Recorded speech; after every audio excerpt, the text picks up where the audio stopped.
Pues muy buenos días, ¿cómo están?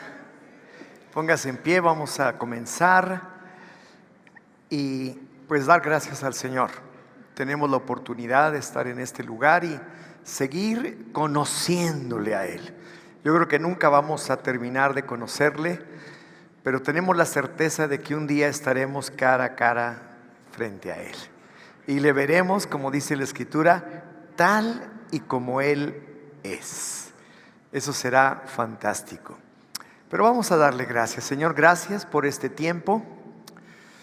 Bendigo cada persona que está en este lugar con la intención de conocer mucho más de ti, de tu gracia, de tu favor y de las riquezas que nos has dejado como herencia a todos y cada uno de nosotros que hemos depositado nuestra vida y nuestra fe en ti. Gracias, Señor. Danos más, que tu Espíritu Santo abra nuestro entendimiento, nos traiga revelación, abra nuestro corazón y se siembre la semilla de tu palabra. En el nombre de Jesús. Amén. Pues tome su lugar, por favor. Y lo primero que pues me gustaría hacer es preguntarles si ustedes ya completaron sus reflexiones, las preguntas que vienen ahí en el libro, en lo que estudiamos la semana pasada. ¿Ya lo tienen? ¿Ya puedo escoger a cualquiera para que venga aquí al frente y nos diga? ¿No? ¿Cómo que no? ¿Por fin? ¿Lo tienen o no lo tienen? ¿Verdad que sí? Bueno, pues es importante, en verdad, que de una manera sincera y también sencilla, el que podamos contestar a esto, como fue la primera pregunta: ¿cuál es tu motivación para ser cristiano? ¿Qué te motiva verdaderamente para ser cristiano? Porque si no hay una motivación genuina, verdadera, auténtica en tu vida, seguramente que no perdurarás. El Señor Jesús habla de que el que permanece en mí, dice, y el que permanece en mi palabra, son dos cosas bien interesantes: permanecer en Él y permanecer en su palabra. Ese, dice, tiene vida eterna. Entonces es muy importante esta pregunta: ¿qué te motiva a ti para ser cristiano? Porque si no tienes una motivación sólida, firme, un fundamento en donde tú digas, realmente esto es lo que quiero hacer todos los días de mi vida, lo quiero transmitir a mis hijos, lo quiero transmitir a las siguientes generaciones e inclusive a otras personas. Ahora que estamos en este precioso día de misiones, este mes también cerrando lo de las misiones, si no tienes eso, entonces no hay permanencia. Dos palabras el Señor dice y las repite en algunas ocasiones, y las dos son bien importantes. Una de ellas es permanencia, permanencia, permanencia. Y es algo difícil. Yo sé que yo lo he vivido, yo lo viví, lo vivo día tras día. Y la otra de ellas es perseverancia. O sea, permanencia tiene que ver con permanecer en Él. Perseverancia es mantenernos fieles a la palabra. Estar permanentemente perseverando en la palabra del Señor. Por eso necesitan también diariamente tener su devocional en donde lean la Escritura, en donde tengan, por ejemplo, en el tiempo con Dios, su propia meditación, su propia reflexión, porque eso hará que perseveren. Se ha estudiado que cuando una persona está haciendo algo permanentemente, a las 40 veces o 40 días o 40 ocasiones que lo hace sin parar, obtiene el hábito. El problema es no fracasar. Entonces, nosotros necesitamos obtener el hábito de la lectura de la palabra. Es muy importante. El Señor dijo: si me amas, mi palabra vas a guardar. Mi palabra estará siempre en ti. Pero por lo contrario, si no estamos pegados a la palabra diariamente, demostramos que no estamos realmente amando tanto al Señor. En este congreso de jóvenes hubo algo precioso en donde se nos enseñó precisamente acerca de este tema. El que podamos realmente regresar y entender con mucha mayor comprensión y entendimiento lo que es el primer mandamiento. Amarás al Señor tu Dios con todo tu corazón, con todas tus fuerzas, con toda tu alma, con toda tu mente. Entonces, para poder amar a Dios, no podemos amar más a Dios de lo que amamos su palabra. El que me ama, mi palabra guardará. Entonces, yo les invito a que permanentemente estén ustedes ahí en la palabra, y por esa razón tenemos esta parte del TCD, que es la Biblia, en pequeñas porciones, pero que nos permite el poder estar en la palabra, orar al Señor, buscar su rostro y también aplicar su enseñanza en nuestras vidas. Eso es permanecer. Entonces, ahí es muy importante en donde tú puedes responder a esta pregunta: ¿qué te motiva para ser cristiano? Y usted puede contestar ahí claramente: bueno, en verdad quiero conocer a Dios. En verdad deseo conocerle. Quiero entender la palabra. Quiero que sea revelada a mi vida. Creo que la vida cristiana es esto, aquello, etcétera. Entonces, usted tiene que contestar esa pregunta. ¿Cuántos ya la contestaron? Levante la mano. Ok. Si alguno no tiene su libro, no tiene nada que hacer aquí, porque es totalmente personal. Entonces, adquiéralo, porque es un libro que usted va a usar todo un semestre, 6 meses, 50 pesos. O sea, $8.50 al mes. Digo, para que me entienda, ¿no? Porque si no lo tiene, pues le estoy hablando a una pared. No tiene caso. Si no lo tiene, y es personal, por eso realmente yo conseguí que se nos diera tan económico en la litográfica, totalmente al costo y menos que eso, para que usted lo pueda tener. Si no lo tiene, pues no venga, porque no tiene caso, no va a poder escribir, no va a poder tener el libro, no va a poder contestar las preguntas. Y no es porque queremos hacer negocio. No hacemos negocio con esto, al contrario, nosotros estamos invirtiendo para que usted tenga en su mano esto y lo pueda revisar cada semana y lo pueda tener y volver a checar para que conteste aquello que verdaderamente le conviene contestar, como esto.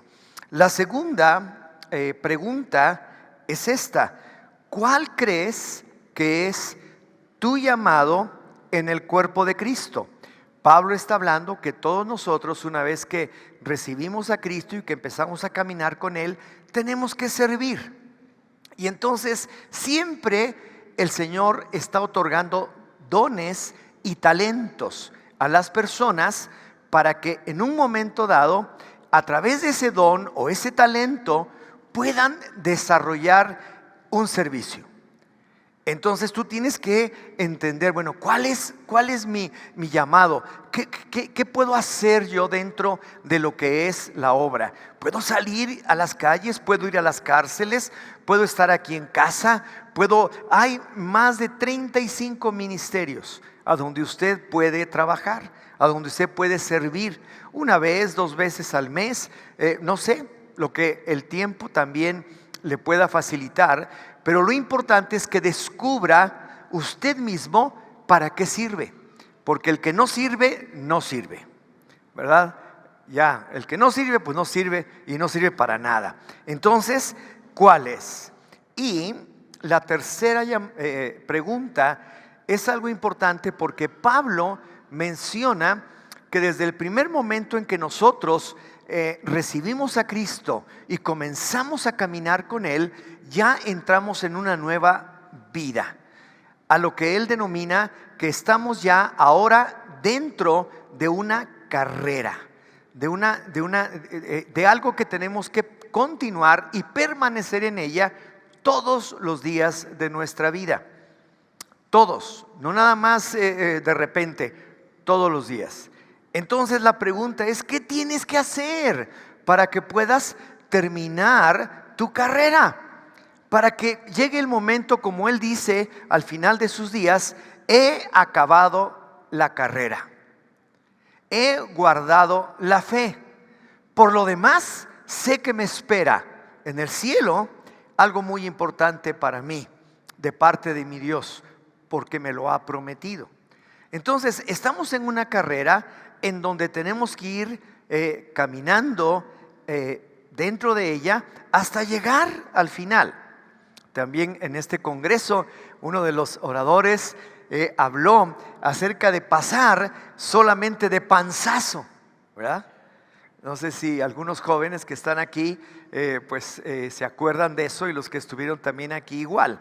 Dice, no es la misma recompensa la que va a recibir el ladrón en la cruz, que fue salvo, porque en ese momento creyó en Dios, creyó en Jesucristo. Y en ese momento el Señor le dijo, ¿sabes qué? Hoy mismo estarás conmigo en el paraíso. Y el hombre fue salvo, pero por fuego, por panzazo, y además murió también en la cruz. Pero Pablo, que toda su vida fue un teólogo, a veces no entendía las cosas y estuvo en contra de lo que se hacía, pero siguió adelante, conoció al Señor y compartió por todo el mundo conocido de su época, en todo tiempo. Obviamente que al terminar su carrera, dice, he terminado mi carrera con gozo, he acabado la carrera. Entonces no va a recibir la misma recompensa, su recompensa será mayor. Así que así es como el Señor ve el cristianismo, pero no sabemos cuándo llegue, no sabemos cuándo te toca, porque si tú estás esperando ser como un ladrón ahí clavado en la cruz, pues que te vaya bien, porque te puedes quedar ahí clavado, ¿verdad? Y no te vas al cielo. Aquí lo importante es eso, lo que les comentaba, permanencia, ver que tenemos una carrera. Tú lees en el libro de Hebreos, dice, tenemos una carrera por delante. Hay muchos que nos están viendo. Hay muchos que nos están viendo. ¿Qué estamos haciendo en nuestra vida con esa carrera? Tenemos parientes, tenemos amigos, tenemos familiares, tenemos otras gentes que están viendo de qué manera vamos corriendo la carrera. Y ahí se mide tu fe, ahí se mide si verdaderamente eres o no eres. Porque la gente te ve y dice, este sí es, pero este no es. Dice que es, pero no es. Mejor ni soy cristiano. Si me voy a parecer a este, mejor no. Entonces es muy importante también que entendamos que más vale paso que dure y no trote que canse. Podemos ir firmemente caminando con el Señor, pero que nos demos cuenta que nos están viendo.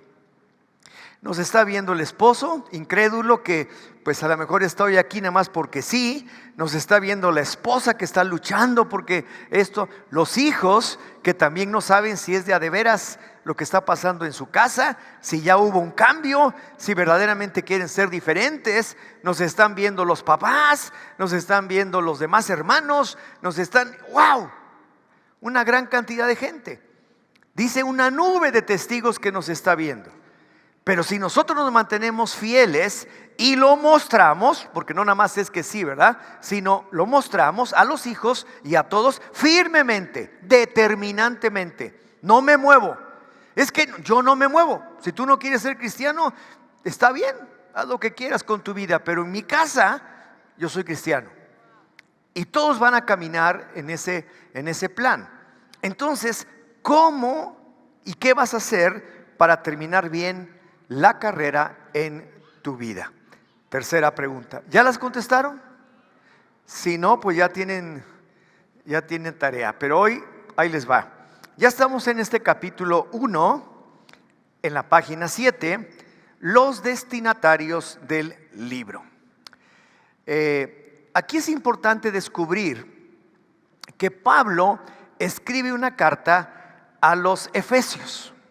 Usted ahí lo puede ir leyendo, yo se lo voy parafraseando, pero esa carta no solamente la escribe a los Efesios, sino la escribe prácticamente a todo tipo de ciudad y de personas que están en la misma condición en la que estaban los Efesios, como se encontraba en Éfeso. Entonces, quiere decir que la escribe también para nosotros. Y yo le quiero decir algo, la condición del mundo actual, de nuestra nación, de nuestra gente, son muy semejantes a lo que pasaba en Éfeso. Entonces, es una carta que nos ayuda a todos nosotros. ¿Qué queremos descubrir? Nuestra herencia. ¿Qué queremos descubrir? Tener todo aquello que el Señor ha dispuesto para nosotros. ¿Para qué?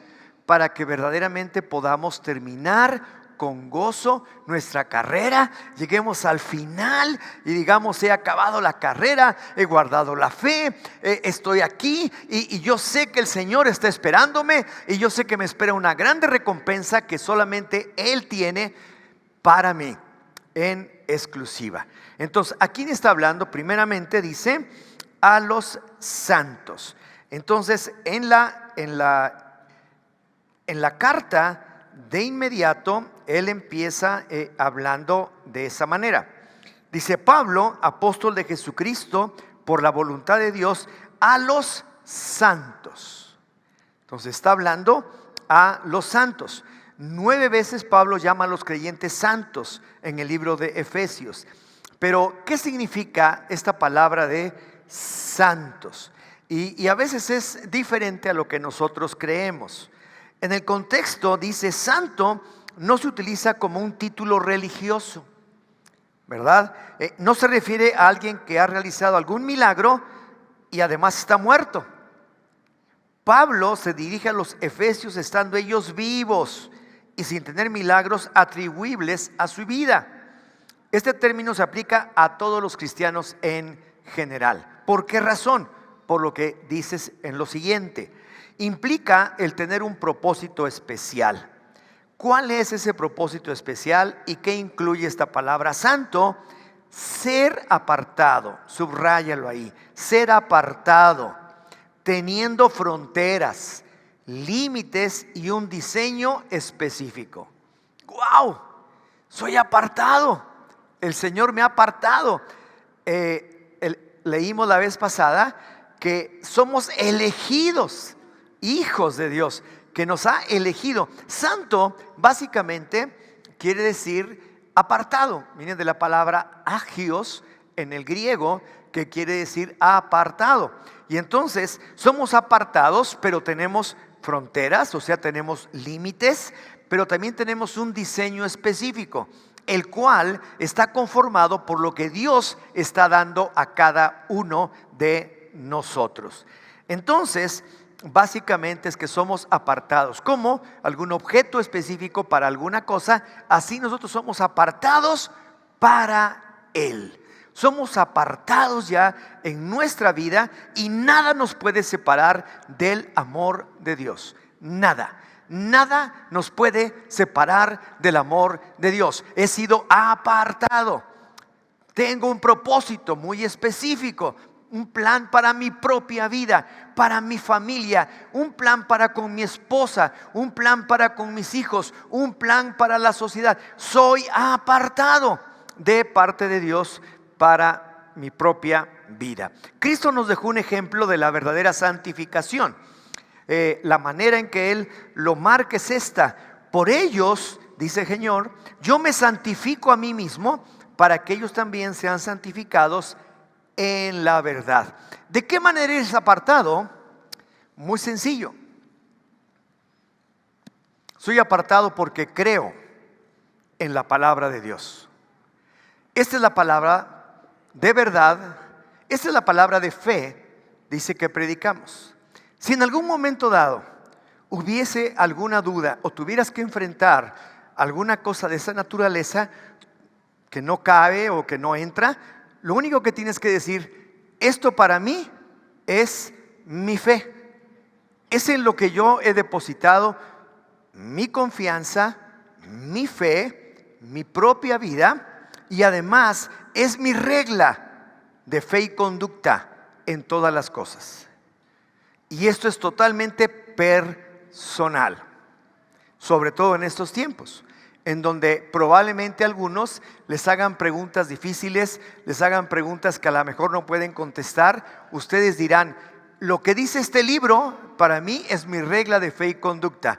Esto es en lo que yo creo y esta es mi libertad que tengo, tanto en el país como en mi propia vida. Si hay alguna controversia, ¿saben qué? Yo creo en esto y en esto me sostengo, pero respeto si tú dices otra cosa. Pero esto es mi regla de fe y conducta. Somos apartados, somos santificados en Él por medio de la Biblia.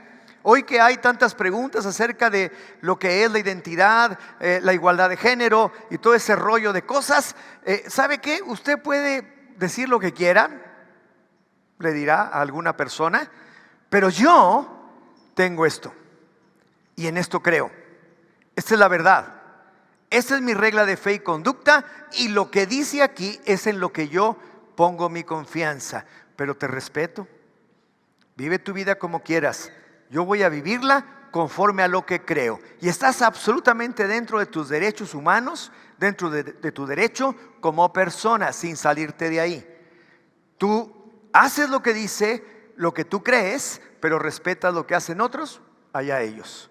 Ese es problema de ellos. Pero tú no te vas a echar jamás para atrás de lo que dice la verdad de tu palabra, de la palabra del Señor. Bien, entonces, segundo, habla a los fieles. Ahora, ¿quiénes son los fieles? Esto es importante, ¿verdad? Los fieles son los que han creído en Cristo y son salvos. Aquellos que han creído. Entonces, habla específicamente, primeramente a los santos que han sido apartados y luego a los fieles. Pero los fieles ya va un poquito más allá de solamente ser apartado.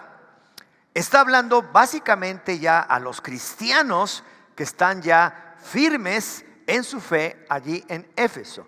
Los fieles son los que han guardado el compromiso. Dile al que está a tu lado, ¿tienes compromiso? Eres fiel. ¿No tienes compromiso? No eres fiel. Has sido apartado, has sido salvo, crees en el Señor, pero un verdadero fiel, a los fieles, dice, a los que está Él entregando esta carta, es a los que han creído, pero se han comprometido y están comprometidos con lo que hacen. Y así son constantes en su fe y en sus convicciones. Nada te va a mover.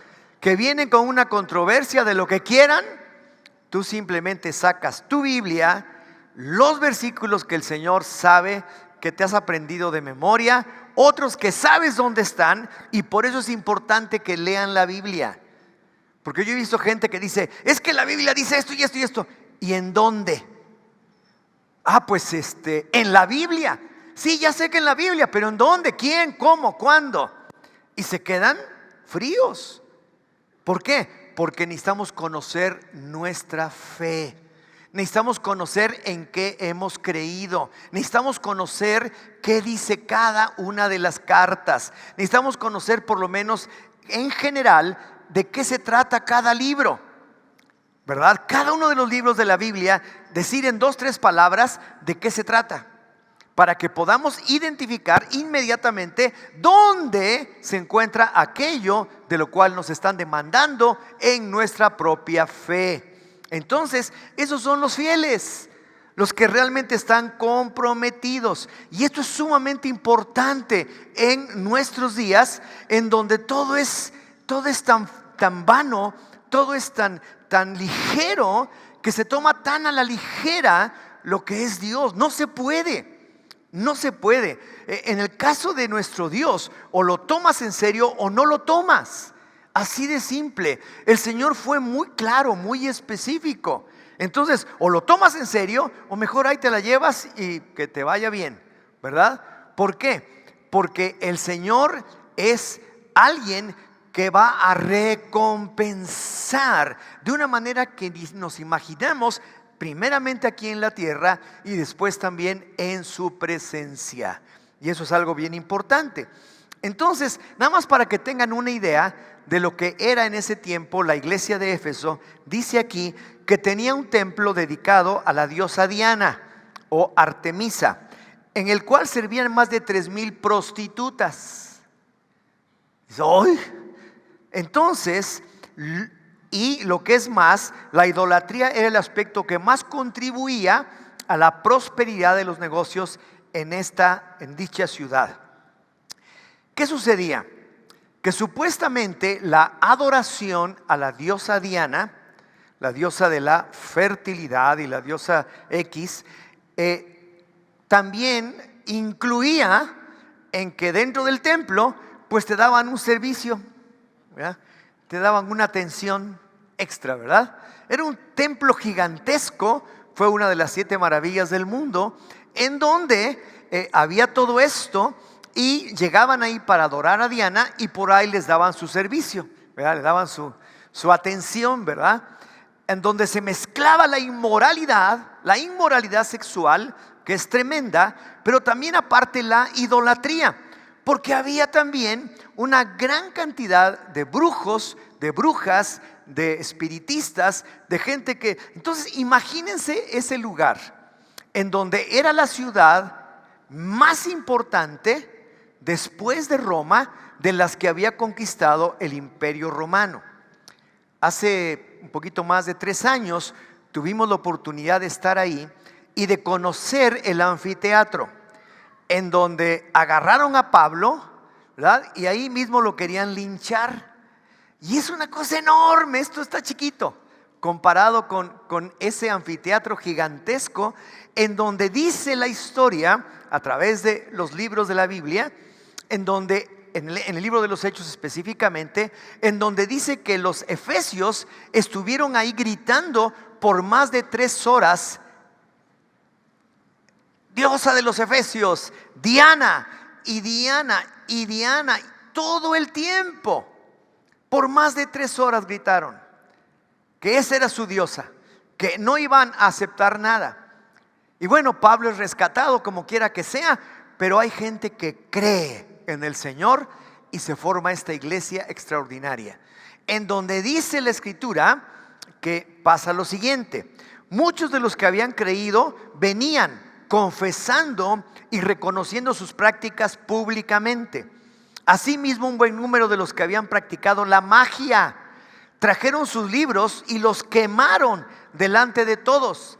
Calcularon su valor y hallaron que era de 50,000 monedas de plata. Esa gente que realmente era fiel, había un compromiso tal que dijeron: no más con esto, no más prostitución, no más magia, no más brujería. Y trajeron sus libros, los pusieron en unos montones y los prendieron, les echaron fuego. Y dice que eran 50,000 monedas de plata. Y luego, ¿qué hacían los del pueblo de Éfeso? Dice esto: no solamente hay, dijeron, el peligro de que este negocio de hacer templecillos de Diana nuestro caiga en descrédito, sino también que el templo de la gran diosa Artemisa sea estimado en nada, y que pronto sea despojada de su majestad aquella a quien adoran todo el Asia y el mundo entero. ¡Qué tontería! Pero aquí lo increíble es esto: que a pesar de que se encontraban en un medio ambiente hostil y verdaderamente terrible, La palabra de Dios tiene poder. La palabra de Dios tiene poder. Y en ese ambiente se convirtieron. Y algunos que practicaban la magia dejaron todo y en verdad creyeron en el Señor. Esos son los fieles. Los que realmente se comprometen, que realmente están comprometidos, que tienen una constancia en su fe y que sus convicciones no cambian. No cambian. Por eso estamos estudiando esto.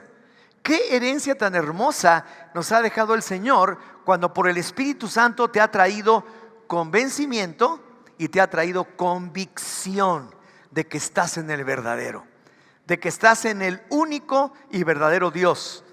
¡Wow! Esto es tremendo. Punto 3, habla también de los que están en Cristo Jesús.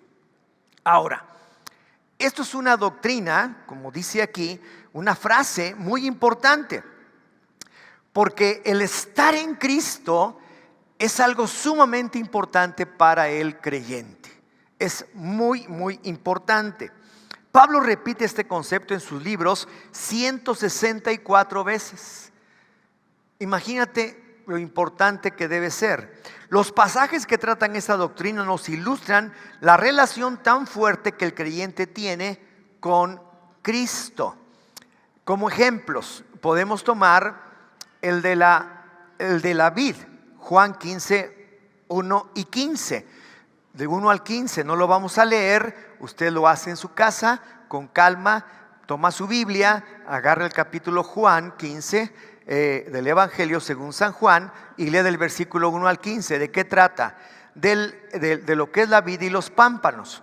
Dice: yo soy la vid, ustedes son los pámpanos. Yo soy el árbol, ustedes son las ramas. Pero si las ramas son separadas del árbol, lo que sucede es que se secan y ya no pueden producir fruto. Entonces, si tú quieres llevar fruto en tu vida, tienes que estar perfectamente enraizado o amarrado a lo que es el árbol, a lo que es el tronco, para que las ramas tuyas pueda fluir la misma naturaleza de Dios y pueda fluir fruto y puedas entonces tener fruto. Y luego termina diciendo radicalmente así: porque separados de mí nada pueden hacer. Separados del tronco, separados de la raíz, separados de la roca que es Cristo Jesús, nada podemos hacer. Si tú te separas de Cristo, entonces estás perdido. Ya no puedes llevar fruto, te secas, y dice inclusive ahí que las ramas que están secas ya no sirven más que para ser echadas al fuego, o sea, al infierno. Entonces ese es un ejemplo. El otro ejemplo es la unión de la cabeza con su cuerpo. Dice la Escritura que Él es la cabeza de los creyentes. Nosotros somos el cuerpo. Y ya menciona ahí en toda la doctrina, en todo lo que enseña, que el cuerpo tiene diferentes partes, etcétera, etcétera, pero que todos conformamos el cuerpo de Cristo, siendo la cabeza Él. Si no tenemos la cabeza que es Él, pues no tenemos tampoco nada. La intimidad de estar en Él, dice aquí, concede al creyente privilegios especiales durante su vida terrenal. Mire, yo les quiero confesar algo y se los digo sinceramente y con toda humildad y con todas las reservas propias del caso. Pero cuando yo me convertí, yo sabía mucho de religión, yo entendía muchas cosas de religión, inclusive de muchas ideologías y filosofías, me gustaba mucho leer, etcétera, pero yo no conocía a Dios, yo no conocía a Cristo. Y entonces dije entre mí: ¿y de qué me va a servir? O sea, ¿qué diferencia hay? Porque muchos con todo corazón y con sinceridad podrían decir lo mismo.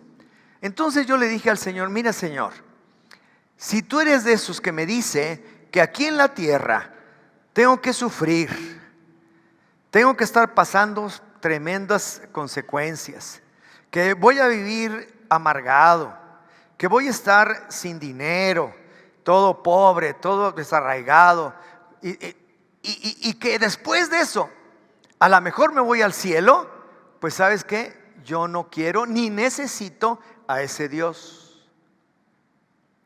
No lo necesito. Pero si tú eres un Dios que realmente aquí en la tierra va a quitar mi amargura, me va a dar esperanza, me va a dar la certeza de que yo voy a caminar en paz y en seguridad y en confianza, y que tenga o no tenga, yo voy a ser una persona que voy a estar viviendo aquí. Ese Dios es el que quiero. Y él me dijo, yo soy. Y cuando yo me convertí, dejé todo. Yo tenía a los 35 años ya mi vida prácticamente arreglada para el futuro. Tenía mi compañía constructora, tenía negocios de construcción, tenía un montón de cosas. Pero mi vida interior y la vida de mi familia no. Entonces decidí por él y tuve que vender algunas cosas, tuve que arreglar otras. El caso está en que dije, sí, si tú eres ese Dios. Y él me dijo, sí lo soy. Y nunca desde entonces me ha defraudado. Jamás, jamás en la vida. Tengo mucho menos de lo que tenía en ese entonces, pero vivo mucho mejor de lo que vivía en ese entonces. Y no porque tenga en abundancia, sino porque tengo lo necesario, como dice el Señor, pero le tengo a Él. Le tengo a Él. Y esa es la diferencia. ¿Me entiende? Esa es la diferencia. Entonces, ¿qué me está dando? Dice, el creyente crea una dependencia del Espíritu. Él me otorga su Espíritu y entonces yo dependo del Espíritu de Dios. Entonces, ahora el Espíritu me lleva, me muestra, me habla, me dice, hey, no te metas por ahí. Y el Espíritu Santo está hablando. Espérate, ya no digas esa palabrota. Es la última vez que la dices. Okay. ¿Por qué te enojas? No. ¿Por qué estás amargado? ¿Por qué estás triste? ¿Qué te preocupa? Y el Espíritu Santo está hablando. Espérate, no te metas ahí porque vas a salir raspado. Y el Espíritu Santo habla a nuestro interior de las cosas. El creyente también participa de la vida y el poder y los pensamientos del Señor. Esto me encanta porque dice que nosotros pasamos a formar parte de la familia de Dios y somos por herencia personas que tenemos la misma naturaleza de nuestro Dios. Entonces Él está impartiendo de su carácter, está impartiendo de su personalidad, está impartiendo de lo que es Él por herencia, simplemente porque ahora formamos parte de la familia de Dios y somos hijos como Jesús y coherederos con Él de todas las cosas. Entonces yo voy heredando del Padre Celestial la naturaleza divina. Y si yo la acepto y la empiezo a tener en mi corazón y caminar en ella, necesariamente mi carácter, que antes era X, que antes era diferente, ahora se va asemejando un poquito más y cada vez más al carácter de Cristo. Y un poquito más a lo que es su naturaleza. De gracia, de compasión, de misericordia, de amor, de bondad, de benignidad, de mansedumbre, de templanza, de todas estas cosas que solamente Él nos puede dar. ¿Qué más? El creyente está en un lugar donde literalmente puede escuchar al Señor. Si usted abre su tiempo con Dios, lee los versículos, lo vuelve a leer, lee la otra versión y ahí medita, Señor, ¿qué quiere decir esto? No lo encuentra. Busca en un libro, busca en cualquier otra cosa de concordancia, de lo que sea. Y de repente, en esa búsqueda, Dios honra su corazón y le dice esto. Ay, no me había dado cuenta, Señor. Pues te habla. El Señor te habla. Y te habla a través de su palabra. Entonces, si Él me habla y me está literalmente diciendo las cosas, yo puedo seguir adelante. Es nuestra responsabilidad buscar esta posición y sabremos cuando estemos allí por qué en Cristo están la unción y la revelación del Espíritu Santo. En Él está la unción. El Señor, cuando empezó su ministerio, dice: ahora la unción de Dios, de la que estaba hablando Isaías, está sobre mí. Y todo el mundo se quedó espantado, ¿no? A lo mejor tú no tienes que decirlo, porque se van a espantar igual, van a decir: ¿y este loco qué trae? Pero le puedes decir: la unción y el poder de Dios están en mí. Díselo a tu corazón, si verdaderamente has creído en el Señor. Y entonces ahí está la unción de Dios para ti. Vamos a ver este último punto, los que están en Éfeso. Y así como les digo, Éfeso, en este caso, ya después de casi 2000 años de que se escribió este libro, viene siendo todo el mundo, todas las ciudades del mundo, porque estamos en las mismas condiciones en las que se encontraban en ese lugar.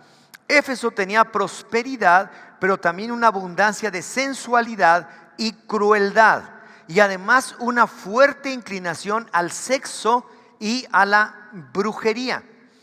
Una de las cosas más marcadas que hay en la Escritura, y por lo cual lo menciona abiertamente como una cosa indebida, es la inmoralidad sexual.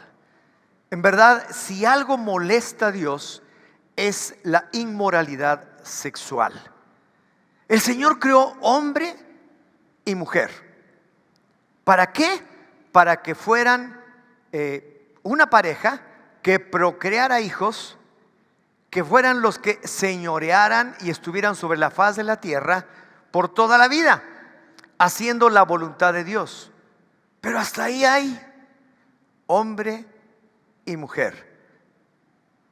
Y luego menciona, allí mismo en el libro de Génesis, tú lo puedes buscar, capítulo 2, en donde habla que los une y dice: por esto dejará el hombre a su padre y a su madre, y se unirá a su mujer, y serán una sola carne.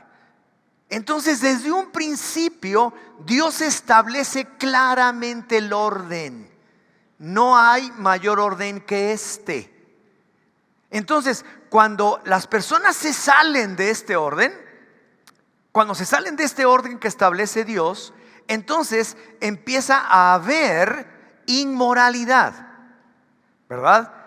El hombre que se tiene con otra mujer, o con dos mujeres, o con tres mujeres, la mujer que le pone los cuernos al hombre, etcétera, etcétera, están fornicando, están por acá, están por allá, y empieza el desorden dentro de lo que es lo que Dios estableció. Por eso es tan fuerte la inmoralidad sexual, cuando no está verdaderamente en el orden de Dios, porque hay un solo orden, no puede haber varios. Entonces ahí está bien definido y marcado desde que Dios creó al hombre y a la mujer. Serán uno solo y no hay cambio. Y de ahí van a procrear hijos, los cuales también estarán sujetos dentro de este orden. Entonces, en este caso había y sigue habiendo, como hoy, una gran tendencia a la inmoralidad sexual y también a la brujería.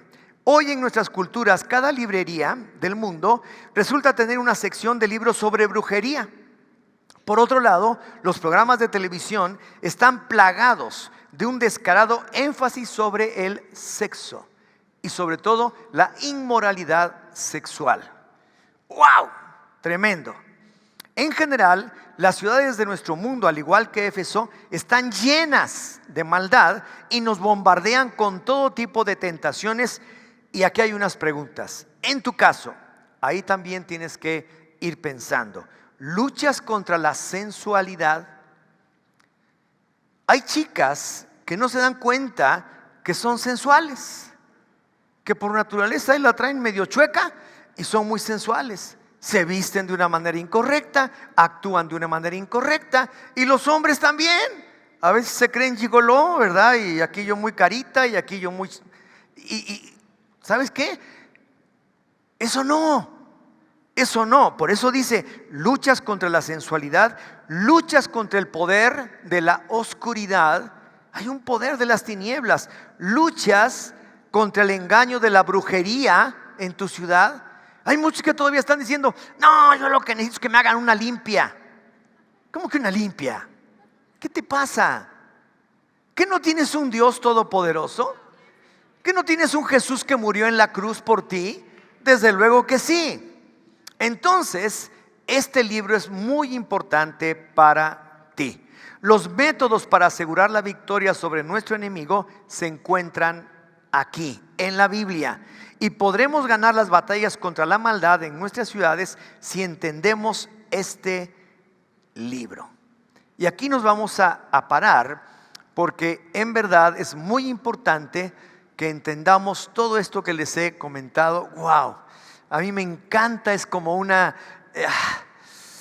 me siento en un lugar en donde puedo darles lo que pueda, lo que puedan recibir, y usted lea y manténgase firme, sea de esos fieles, no solamente santo, apartado, sino fiel, y también aquellos que están en Cristo, aquellos que verdaderamente están en Él y permanecen en Él. Pues que Dios les bendiga. Dentro de 8 días continuamos con este estudio.